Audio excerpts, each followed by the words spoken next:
धोखेबाज पति। समर कभी घर में ऑफिस की बात नहीं करता।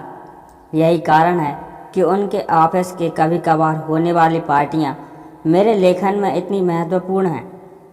ऑफिस के समाचार मुझे वहां पर ही मालूम होते थे। कोई भी पति कभी भी अपने गॉसिप या अफेयर्स घर में नहीं बताता, लेकिन अगर दूसरों का अफेयर हो तो फट से घर पर सब बातें बताता है।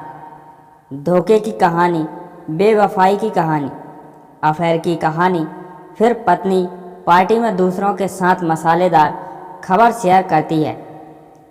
उस वक्त बताने वाले की आंखों की चमक और सुनने वालों की उत्सुकता देखने लायक होती है। पिछले हफ्ते की पार्टी में मैं सभी महिलाओं के आकर्षण का केंद्र थी।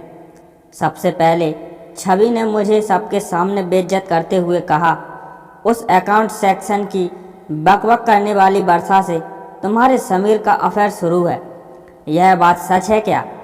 उसके बाद प्रिया, दिव्यानी, मंदाकिनी, अंजलि सभी ने इस खबर की पुष्टि की।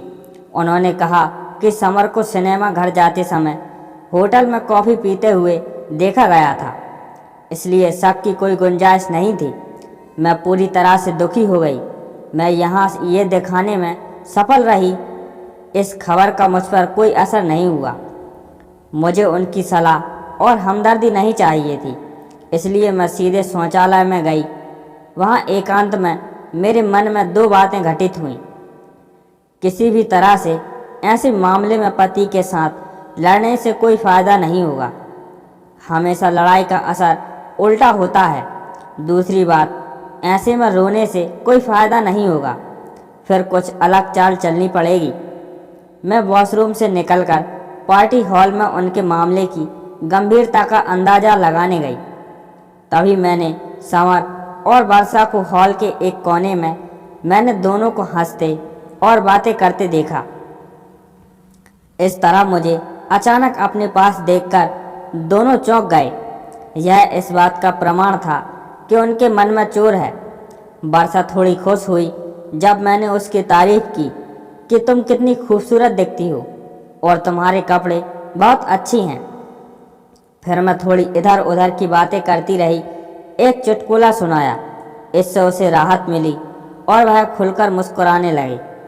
समर को भी मेरे व्यवहार में कुछ भी आपत्तिजनक नहीं लगा, इसलिए वह निश्चिंत हो गया और वहाँ से चला गया और दूसरे ग्रुप में बातें करने लगा। मैंने अपने गुस्से और नफरत को छुपाते हुए वर्षा के साथ काफ़ी समय बिताया, इसलिए मैंने वर्षा और समर को एक साथ आने का मौका ही नहीं दिया। मैंने वर्षा को बहुत बार कहा कि एक बार घर पर आ जाओ ना। उसने कहा, आऊँगी फिर कभी। आखिर में एक बार उसने मुझे घर पर आने का न्योता भी दिया, जो कि मैं चाहती थी। मैं मन ही मन उदास भी थी। समर के विश्वासघात से मैं पूरी तरह टूट चुकी थी। हालांकि मन में तय कर रही थी कि उन दोनों को कैसे सबक सिखाया जाए। यह सब हो जाने के बाद मैं घर वापस आई। घर वापस आने पर मेरी सास ने मेरे अवसाद पर ध्यान दिया। वह मुंह से कठोर हैं, लेकिन दिल से बहुत स्नेही थी। जब उन्होंने ज़्यादा जोर देकर पूछा तो मैंने उन्हें सब कुछ बता दिया। उसके बाद 2 दिनों तक हमने ढेर सारे विचारों का आदान प्रदान किया। उनसे बात करके मेरे उदास मन को राहत मिली। कुछ दिनों के लिए समर टूर पर गया। मैंने बिल्कुल ठीक शनिवार चुना और सुबह करीब 10 बजे वर्षा के घर पहुंची। वर्षा के मुस्कुराकर मेरा स्वागत किया, लेकिन उसकी आंखें चिंता और आश्चर्य से भरी थीं। अरे, समय था तो इसलिए मिलने चली आई। मुझे तुम्हारी याद आई तो इसलिए आई। सोचा नई सहेली को मिल आएं, इसलिए तुम्हारे घर आ गई। मैंने उसे अपनेपन से बोला, तुम्हारा स्वागत है। सोनाली, तुम शिव को क्यों नहीं लाई? अपने ड्राइंग रूम में जाकर पूछा। मेरी आनंद ननद आई है, मायके उनके 2 बेटे के साथ खेल रहा था। क्या लोगी, चाय या कॉफ़ी? चाय चलेगी। वर्षा, अरे रिक्शे से उतरते वक्त कमर में मोच आ गई, थोड़ा लेट जाऊं क्या? हाँ। उसने जल्दी से मुझे एक तकिया दिया और मैं आराम से उसके बिस्तर पर सो गई और वह चाय बनाने चली गई। चाय के साथ साथ वो ढेर सारा नाश्ता भी लाई। हमने खुशी खुशी चाय नाश्ता खत्म किया। जल्द ही हम कई विषय पर खुलकर बात करने लगे। बात करते करते मैंने उसकी शादी की बात उठा दी। शादी की बात करते ही वह थोड़ा डर गई। मैंने उससे पूछा, क्या तुम लव मैरिज करोगे या अरेंज मैरिज? इस सवाल पर वह बौखला गई। देखूंगी क्या करना है, उसने जवाब दिया। तुम जैसे स्मार्ट दिखने वाली लड़की के कई दोस्त होंगे, जरूरी किसी से अफेयर होगा। बोलो ना, कौन है वह भाग्यशाली व्यक्ति? अब वह कैसे कहेगी कि उसका अफेयर मेरे ही पति से चल रहा है?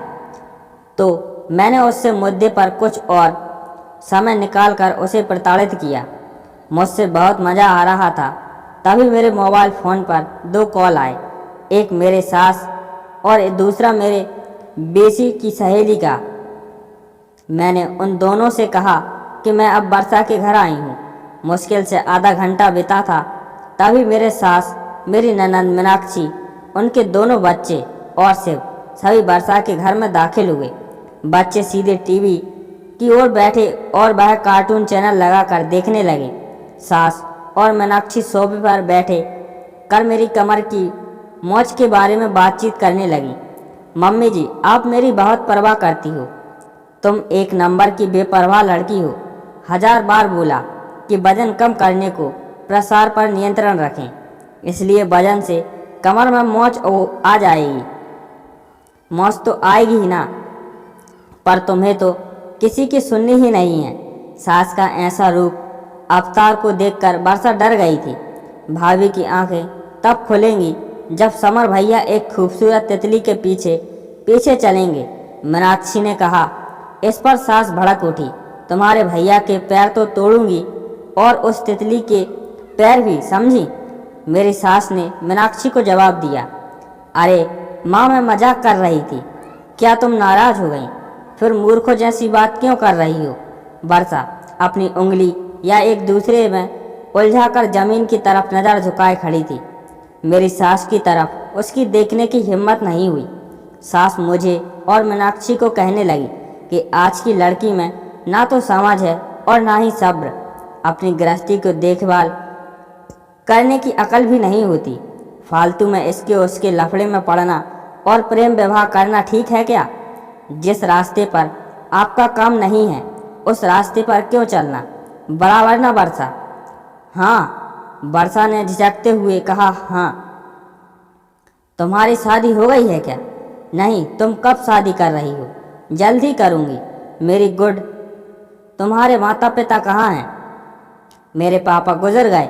माँ है, वह आज मेरी मौसी से मिलने गए हैं। कब आएंगी? शाम को आने वाली हैं। मैं उनसे मिलने आऊँगी। कभी सोनाली, तुम यहाँ की ही रुकने वाली हो क्या? कमर की मोच कैसी है? अब तुम्हारी माँ दर्द को तो बढ़ गया, बहुत दर्द हो रहा है। डॉक्टर को बुलाया क्या? नहीं नहीं, मैं डरने का नाटक किया और कहा, वर्षा तुम्हारे पास आयोडेक्स है क्या? हाँ है ना, लाती हूँ। बोलकर वर्षा जल्दी से अंदर गई। मैंने उससे आयोडेक्स लगवाया। मेरी सास वर्षा को जवान लड़कियों ने कैसे बर्ताव करना चाहिए इस पर लेक्चर दे रही थी। मीनाक्षी जानबूझकर छेड़ने के लिए मजबूर कर रही थी। ऐसा माहौल था कि दोनों भी क्षण लड़ने लगे। उस माहौल में वर्षा का तनाव बढ़ गया था। तभी दरवाजे की घंटी बजी। मीनाक्षी ने जाकर दरवाज़ा खोला। जब वह लौटे तो उसके साथ बीसी समूह में के मेरे 3 सहेलियां सालू, रूपाली, मीनाक्षी थीं। यह तीनों बहुत बातूनी हैं। उनके आगमन में माँ बेटी के बीच वाक्य युद्ध को रोक दिया, लेकिन रूम का आवाज़ एकदम ज़्यादा बढ़ गया। अपनी नई सहेलियों से करवा रही हो क्या सोनाली? रूपाली ने आंखें फैलाकर कहा और सभी हंस पड़े। वर्षा, तुम्हारे बारे में बहुत सुना है। सोनाली हमेशा तुम्हारे बारे में बोलती रहती है। देखो, उसके दिल में बैठकर हमें वहाँ में मत भगाना। सालू ने वर्षा के कंधे पर हाथ रखते हुए कहा। हम अपने नए दोस्तों को नींव को मजबूत करने के लिए गर्मा गर्म समोसे, जलेबी, ढोकला लेकर आए। मनीषा ने इतने बेपरवाह अंदाज में कहा कि वर्षा को हंसना आया। अपना परिचय देने के बाद तीनों साहसपूर्वक रसोई में घुस गए। आयोडेक्स को अपनी जगह रखकर हाथ धोकर वर्षा रसोई घर में गए तो उनकी चाय बनाकर रेडी थी। लेकिन एक बात सच है कि सब कुछ वर्षा के घर में था और वह अपनी अपनी जगह पर था। सालू ने बच्चों के लिए फ्रिज से जूस का जग निकाला। हम सब चाय, समोसे, जलेबी खाकर मज़े से गपशप कर रहे थे। वर्षा के फ्लैट में ये हंगामा कभी नहीं होगा। मेरी सहेलियों ने तुरंत वर्षा से दोस्ती कर ली। वर्षा भी उनसे बहुत खुलकर बात भी कर रही थी, जैसे वह पुराने परिचित हों। सालू ने शरारत भरे अंदाज में कहा कि सोनाली, वर्षा से दोस्ती करने से तुम्हें ज़रूर फ़ायदा होगा। मैंने कौतूहलवश पूछा, कौन सा फ़ायदा? अरे, समर के ऑफिस में होने से वर्षा तुम्हारे वहाँ की सारी बातें बराबर बताएगी। मतलब अगर तुम्हारे समर का वहाँ किसी से अफेयर हुआ तो यह तुम्हें तुरंत बता देगी। अरे हाँ, सच में वर्षा, तुम तो मेरी आंखें बनकर समर पर ध्यान रखोगी। मैंने बहुत प्यार से वर्षा को कहा। वर्षा के गाल एकदम गुलाबी हो गए। उसने जवाब नहीं दिया, सिर्फ सिर हिला दिया और फिर वह टेबल पर का सामान समेटने लगी। रूम का फैला हुआ सामान निपटाने वाली थी कि तभी मेरे ससुर वहां आ गए। उनके आते ही माहौल बदल गया। मेरे ससुर बहुत स्ट्रिक्ट थे। मेरी सहेलियों ने फटाफट पल्लू दोनों कंधों पर लिया और झुककर उनका आशीर्वाद लिया। सब ऐसे चुप हो गए जैसे उनको बोलना आता ही नहीं हो। बहू घर चलने की स्थिति में हो या एम्बुलेंस बुलाएं। उन्होंने गंभीरता से मुझसे पूछा। चलूंगी पापा।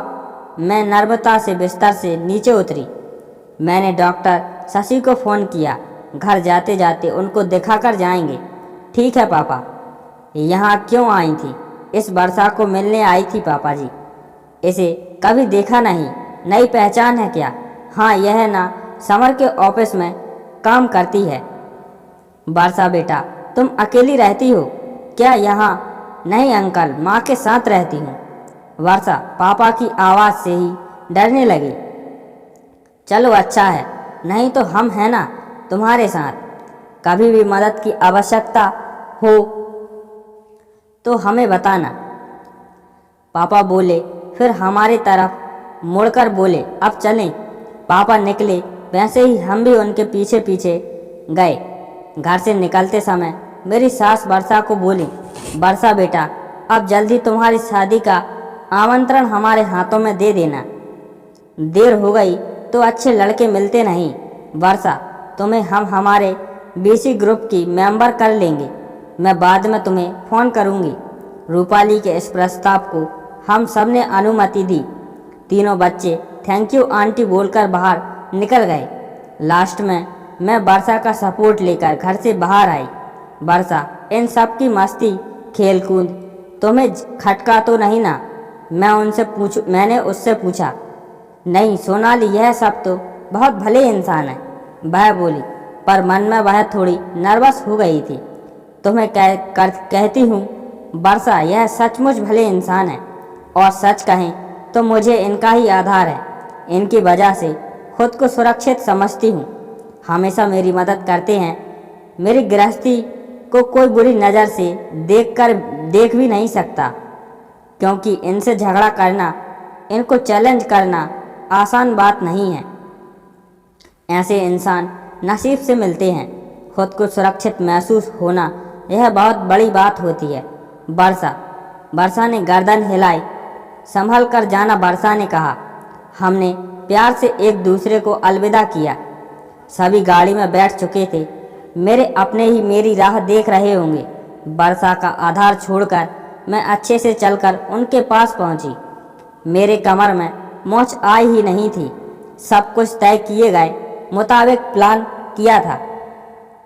मैंने 2 उंगलियों भी फॉर विक्ट्री की निशानी करते ही सबके चेहरे पर खुशी आ गई।